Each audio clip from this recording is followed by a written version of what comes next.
Chapter 8 of our text deals with language in communication.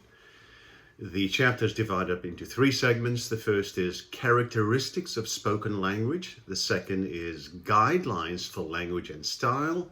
And then the third is language pitfalls. Let's get going. So the first is characteristics of spoken language. And this part is made up of the following ideas. The first is word order. The second is rhythm. The third is varying your sentence length. The fourth is using parallel structure. The fifth is epistrophe, and then using 3 as a magic number. And then last is the use of signals. So when you think of language, language matters. The right words do matter. In one sense, then there really aren't any true synonyms. There's always a word that is appropriate and correct and a must for that particular context. So language provokes us. Language moves us to tears. Language at times leaves us bewildered. It makes us laugh. It makes us cry. It makes us blush. We as speakers use language to influence others, to influence their emotions, to influence their behavior. And the language that you use, the right words that you use, will determine the success of your speech and your credibility as a speaker. Through words, you create vivid images that remain in the minds of the audience long after the speech is over.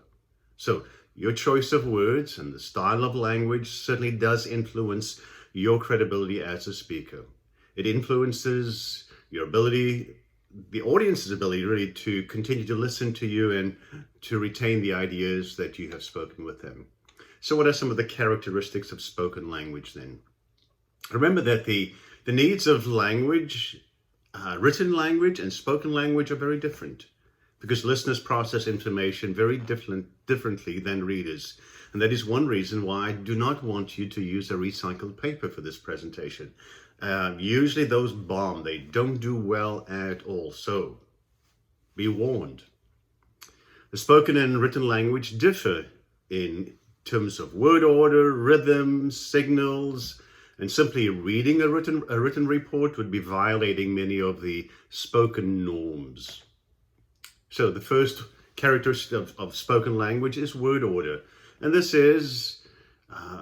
means that the last idea is presented as the most powerful. If you think of JFK's inauguration line, ask not what your country can do for you, ask what you can do for your country. There's a huge difference there.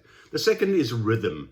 And rhythm is the flow or pattern that is created in many ways, varying your sentence length, the use of parallel structure, the expression of images in groups of 3. One example is Patrick Henry's famous line, "Give me liberty or give me death." Rhythm. So how do you create rhythm? Well, you can create rhythm by varying your sentence length. Second, you can create rhythm by using parallel structure. And what is parallelism? Well, parallelism involves the arrangement of a series of words, phrases, or sentences in a similar form. And this is done in 2 ways, anaphora and epistrophe. Anaphora and epistrophe. So anaphora is the repetition of the same word or phrase at the beginning. Remember, it's A for beginning of successive clauses or sentences. Epistrophe is at the end. So remember, A comes before E, so A is at the beginning and E is at the end. And a good example of anaphora that the textbook uses is, "We will harness the sun and the winds and the soil to fuel our cars and run our factories. And we will transform our schools and colleges and universities to meet the demands of a new age." Epistrophe, on the other hand, is the repetition of a word or expression at the end of a phrase or a clause or sentence. So Lincoln used this device in the phrase of the people, by the people, for the people. So it's a repetition at the end. Using 3 as a magic number, rhythm can be created by referring to ideas in groups of 3. And Winston Churchill said this, "If you don't have an important point to make, If you have an important point to make, don't try to be subtle or clever. Use a pile driver. Hit it once and then come back and hit it again.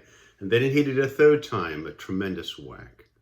So Abraham Lincoln's words in the Gettysburg Address, when he said, we cannot we cannot consecrate, we cannot hallow this ground.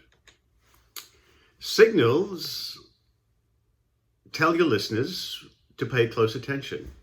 So you might say in a preface statement, this cannot be overemphasized. So let me get to the heart of the matter. I want to summarize my biggest 3 concerns are. Okay, that's your first section. We'll get on to guidelines for language and style here in a second.